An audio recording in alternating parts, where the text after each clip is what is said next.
Washington. This is before Latino Coalition's 2012 Small Business Summit. Let's listen in.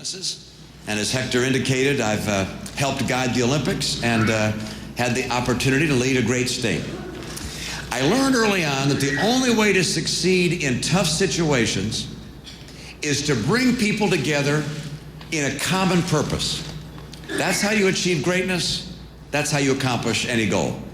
Dividing people and pitting one side against another produces nothing but failure and mediocrity.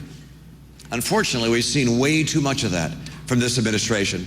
And that's in part why we're facing the slowest economic recovery since the Great Depression. And it's why this president and his party have failed to address the most serious problems that are facing the country. It is not time to divide.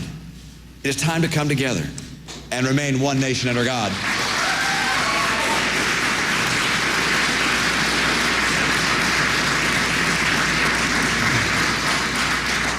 Now, when the president took office, he faced a jobs crisis. It's barely improved. He faced a spending crisis. He's made that worse. And he faced an education crisis. Now, I'd love to be able to stand here and tell you that we're celebrating the end of our education crisis. Wouldn't it be great if we could look back in the last 4 years with confidence that the crisis has been confronted and we turn the corner towards a brighter future? But sadly, that has not happened. And the tragedy is not just a matter of test scores and international rankings. It's the frustration of a sixth grader who wants to learn more, but is stuck in a class that's hardly moving at all.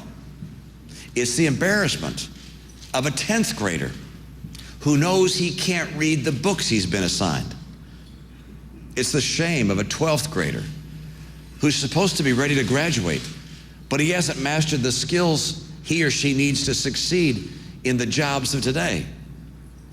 In this country, every child has something to contribute. No matter what the circumstances were that they were born into, every child has a dream about where they can go or what they can become. Whether that dream is to invent something, or to start something, or to build something, or create something, it all starts with basic skills and confidence that come from a good education. Yet today, way too many dreams are never realized because of our failing education system.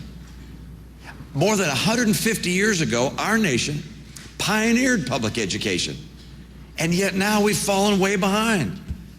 Among the developed countries of the world, you probably know this already, United States comes in 14th out of 34 in reading, 17th out of 34 in science. And how about this?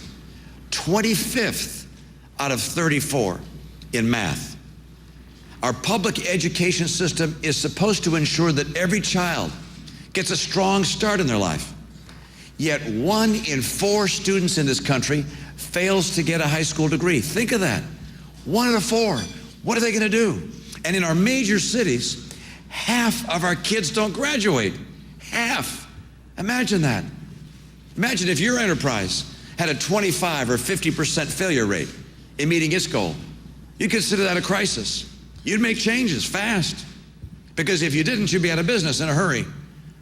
But America's public education establishment shows no sense of urgency. Instead, there's a fierce determination to keep the things just the way they are. Here we are in the most prosperous nation on earth, but millions of our kids are getting a third world education. And America's minority children suffer the most.